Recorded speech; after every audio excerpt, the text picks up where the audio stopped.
નમસ્કાર, આપ જોઈ રહ્યા છો spark today news. Jhalod Swaminarayan મંદિરે SMVS સંપ્રદાયના પૂજ્ય સંત સત્ય સંકલ્પદાસ સ્વામીજીની હેપી ફેમિલી સત્સંગ સભા યોજાઈ। જાલોદ નગરમાં SMVSના વડા ગુરુવર્ય પરમ પૂજ્ય સ્વામી સત્ય સંકલ્પદાસ સ્વામીજીની ભવ્ય સત્સંગ સભા મુવાડા સ્વામિનારાયણ મંદિર ખાતે યોજાઈ હતી। સ્વામી સત્ય સંકલ્પદાસજીની દિવ્ય વાણી થકી દેશ વિદેશમાં વસતા અનેક લોકોના જીવન પરિવર્તન થયા છે, તેમજ તેઓ સુખી થયા છે। આવા દિવ્ય મહાપુરુષની દિવ્ય અમૃત વાણીનો લાહવો લેવા હજારોની સંખ્યામાં ભક્તો પધાર્યા હતા। સૌપ્રથમ સવારે 9 વાગે પરમ પૂજ્ય સ્વામીજીને આવકારવા નગરના લોકો બાઇક લઈને સુખસર રોડ પર આવેલ નગરના પ્રવેશ દ્વાર પર પહોંચ્યા, જ્યાં સ્વામીજીનું ફુલહારથી સ્વાગત કરવામાં આવ્યું।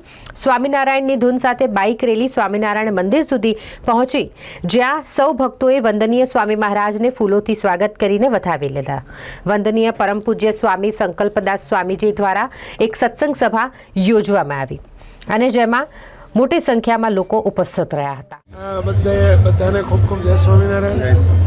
જો આજે ખાસ અમારે બધાને ભલામણ છે કે ઘરની અંદર, પરિવારની અંદર બસ મીઠી વાણી બોલતા શીખીએ, સમજ્યા? જેનાથી આપણા પરિવારની અંદર આત્મીયતા થાય, અરસપરસ કંઈ પણ આગળ પાછળની દુશ્મનાવટ હોય, વેરઝેર હોય તો ભૂલી અને બધા એકમેક થઈને સંપ અને આત્મીયતા પરિવારમાં સચવાય એવું બધા કરજો, એવી ખાસ બધાને ભલામણ છે। બધાને જય સ્વામિનારાયણ।